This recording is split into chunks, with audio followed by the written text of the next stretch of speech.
Kemudian hari mulia yang ke 1, 2, 3, 4, husnul tadbir, pengaturan yang baik.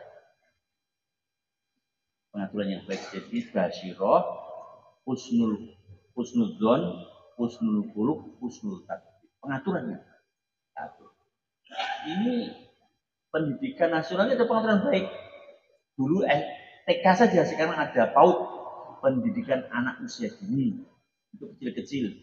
Kemudian habis itu TK, 2 tahun totalnya mungkin. Habis itu SD, habis SD kemudian SMP, SMA, kuliah. Itu macam sudah kesepakatan nasional, tertulis maupun tidak tertulis. Sampai cah cilik-cilik loh, anak kecil-kecil itu repot nih bapak nunggu ikut TK, ibunya ikut TK. Itu di sekolah-sekolah TK itu bukan hanya anak kecil-kecil, ibunya ikut. Karena itu pendidikan. Nah sekarang itu harus begitu juga, ada pengaturan yang baik. Sampai semua orang paham, laki-laki balik itu dijamaah di masjid. Laki-laki balik itu mesti menyisihkan waktu untuk masjidnya 2,5 jam. Lagi bocah cilik paham 2 tahun, atau 3 tahun. Dari umur 4 tahun, 5 tahun sudah sampai 7 tahun. 7 tahun baru SD. Padahal ya cuma balon dulu ada 5. Itu aja diajarin. Tapi cacing ini pada suka. Wong tuane melu. Nah kita ini harus begitu juga. Semua mesti untuk masjid. Kemudian untuk apa namanya? Menyisihkan waktu untuk ziarah ke tetangga-tangga.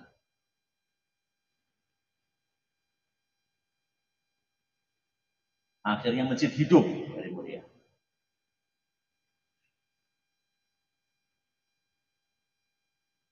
Yang ramai itu sekarang warung angkringan ramai. Dan masjidnya ben ramai bagaimana?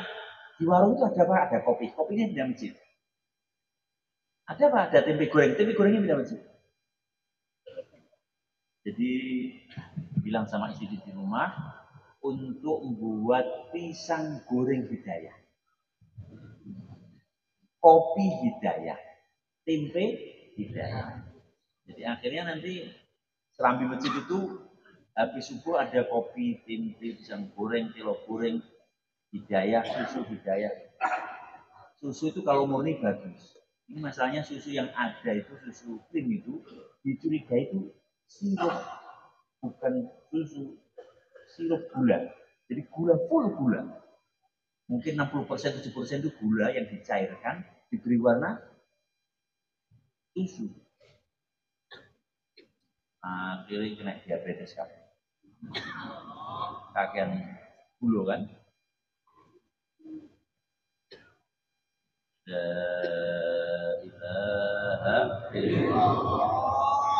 Jadi ada pengaturan yang baiknya, tahapan-tahapan dan pengaturan yang baik.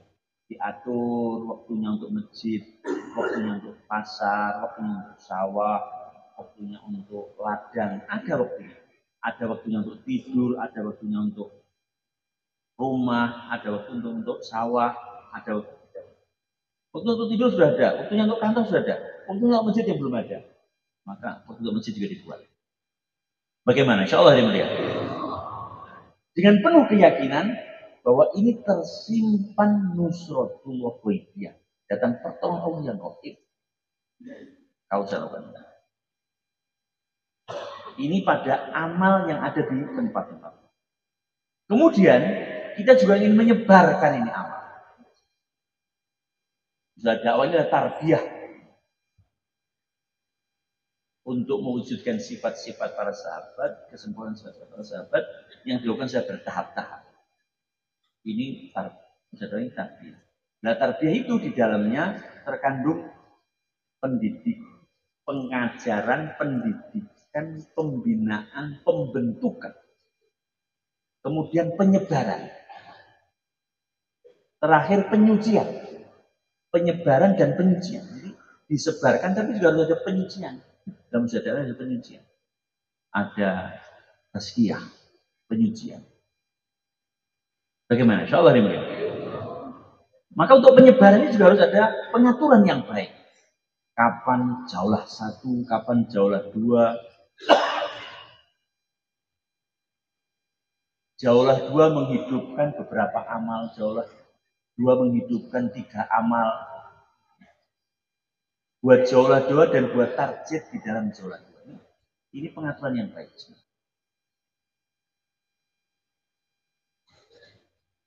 Alhamdulillah. Jamak 3 hari bisa menghidupkan amal sana di masjid yang didatangi. Kadang-kadang itu jamak 3 hari pokoknya basing di penai. Di mana sih yang penting enaknya di mana? Ini bukan enaknya di mana, ini untuk menghidupkan amal. Kalau suasana dibuat di dalam jamaah itu yang nyaman, akrab, ya orang tahan ya. Tapi kalau jamaah itu militer, ya nggak tahan orangnya. Terus ada ikram orang baru, beri kesempatan orang lama, muzakoroh, bayan, dan sebagainya. Bagaimana? Insya Allah dimulia. Pengaturan yang baik. Ya, sekarang kita ada kerjasama dalam provinsi, kerjasama dengan luar provinsi, termasuk pengaturan yang baik itu ada tim instansi, tim ulama sendiri-sendiri, karena sudah menjadi luas orang yang berdatangan dalam dakwah. Sementara kita ini harus berkomunikasi dengan seluruh lapisan masyarakat. Dan bagaimana hidupnya usaha agama itu termasuk seluruh lapisan masyarakat ada yang mewakili mereka di dalam usaha agama. Sehingga di rumah sakit ada dakwah, di markas polisi, tentara, ada dakwah, Satpol PP, kemudian damkar, pemadam kebakaran, ada usaha-usaha dakwah, dan ada pabrik-pabrik. Bagaimana? Insya Allah dipikirkan. Sehingga taklim hidup di kantor-kantor polisi, di kantor-kantor Koramil, ada taklim. Di markas-markas tentara ada taklim. Ini tentara luar biasa kok. Malam hari tahajud nyerempeng, luar biasa ini tentara-tentara. Ojo-ojo jadi sekti-sekti nanti nih polisi tentaranya. Karena ahli tahajud, ahli foto Senin Kemis. Jadi boleh. Polisi dan tentara itu punya 2 sifat yang dimiliki oleh para sahabat. 1, kesiapan dalam pengorbanan, yang kedua ketaatan. Kalau ditambah lagi 2, ibadah dan dakwah, maka sudah sangat mirip dengan para sahabat. Ibadah, dakwah, pengorbanan dan ketaatan. Sekarang sudah punya itu polisi dan tentara, yaitu ketaatan dan siap pengorbanan. Kirim Papua, siap. Kirim Timor Leste, siap. Kirim pasukan perdamaian ke Timur Tengah, siap. Afrika, siap. Kok sampai muni gak siap, pengirim kami. Ya mesti siap. Itu pun selalu siap. Ini kesiapan di dalam pengorbanan.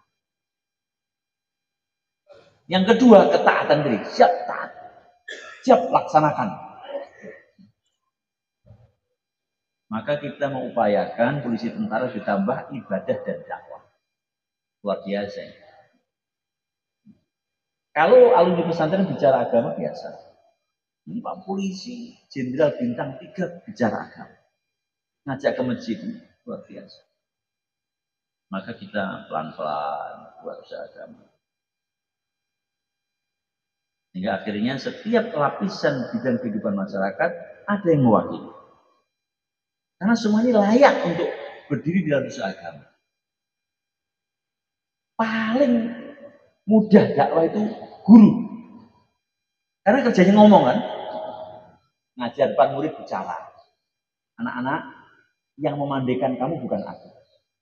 Masa depan kamu bukan di tangan aku, tapi di tangan Allah. Kata Pak Guru matematika. Kalau guru agama bicara begitu ya memang harus begitu guru agama kan. Tapi ini guru matematika. Tidak, anak-anak Yang memandikan aku bukan aku, tapi Allah. Masa depan kamu bukan di tangan aku, bukan tangan kepala sekolah, bukan tangan menteri pendidikan, tapi di tangan siapa? Allah. Bicara kepada anak. Kamu sehat disehatkan sama Allah, kamu pintar dipintarkan sama Allah, kamu sukses disukseskan sama anak-anak. Ini guru biologi, guru matematika, depan ijazah. Jangan panjang-panjang, tak cukup ya. 5 menit di awal, 5 menit di akhir. Kemudian beritahu malam minggu itikaf, mabit di markas. Ya kan? Untuk diajari dia untuk tahajud, witir, senang dengan masjid. Pokoknya ini yang muslim saya sampaikan, kata yang Pak Guru Matematika, kalau kamu jaga sholat 5 waktu, insya Allah nilai kamu antara 8-9. Pokoknya orang ahli ibadah diobral aja nilai, ya enggak? Wong itu pinter nek akhirnya minteri ya apa? Jadi kan ada kecerdasan intelektual menurut Pak.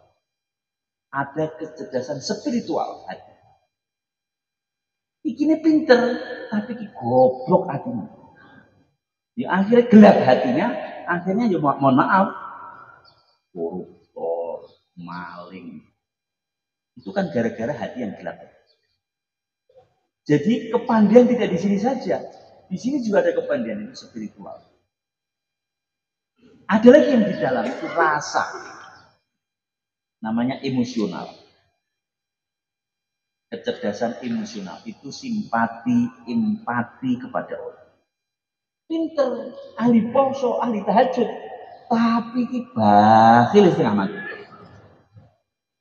Medit ngantek nyedit. Nah ini juga prestasinya harus ditingkatkan. Jadi harus ininya, spiritualismenya, dan kemudian juga empati dan simpatinya. Nah itu semuanya dalam usaha dakwah. Kecerdasan intelektual itu dengan taklim, mudzakarah, mutolaah itu akan mendatangkan kecerdasan. Kemudian kecerdasan spiritual itu dengan ibadah zikir, mujahadah riyadhah itu akan datang kecerdasan emosional, kecerdasan empati simpati itu dihasilkan karena apa? Hikmat. Berarti hikmat. Jamaah datang 3 hari masjidnya begitu kinclong. Toiletnya kinclong. Beli apa itu ya? Apa itu fresh apa sih? Pewangi di toilet. Toilet kasih pewangi, masjidnya diwangi. Jamaah kewangi. Kok beda ya? Jamaah beda. Wangi. Bukan malah ini jamaah datang berkibar-kibar bendera tablik. Sarung sama segitiga bermuda. Akhirnya ibu-ibu takut datang ke masjid. Gara-gara katok itu di samping ini kan jadi penghalang hidayah.